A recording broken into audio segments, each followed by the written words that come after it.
Sizə indi ördək balalarımızı göstərəcəyik. Ördək balalarımız və anası çox belə. Baxın ördək balalar maşallah.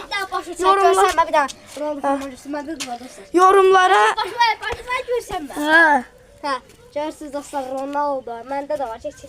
Məndə də var dostlar. Əziz dostlar, indi mən Ronaldo formasını göstərəcəm. Dostlar, bir də Al-Nassr forması. Əziz dostlar. Əziz dostlar, burada Yapon cüzələrimiz var. Yo, 4 dənə idi, bunlar hara getdi? Yapon cüzələr hara getdi? Abala, nə qarsan sən bunu? Nə? Burada. Buralarda da var idi. Hara girdi abi? Biri bu değil. Değil, əziz dostlar, burada ayrısı da var. Biri də var idi, onu sağ. Sen 4 tane bir, 2, İkisi burada. Sonra bir tanesi var. Biri yok. Neyse.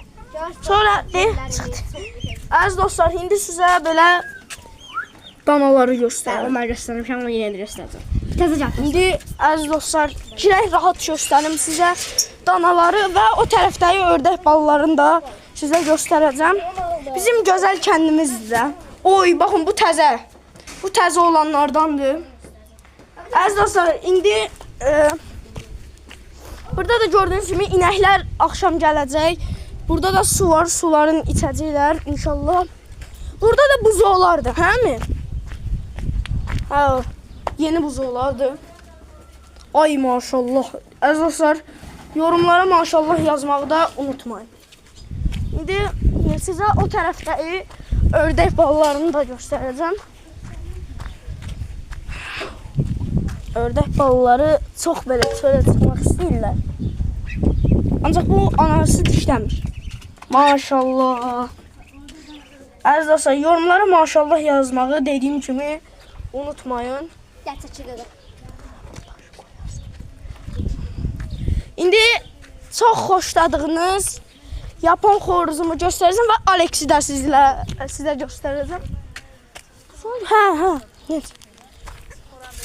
Oy da bu niyə açılmır? Ayda. Bu açılmır. Əziz dostlar, baxın burada toyuq çıxıb. Açılır. Özü açılmır da, mən nə var? Gösterim ama. Baxın toyuq çıxıb çölə. Əziz dostlar, hamınızın xoşladığı bu.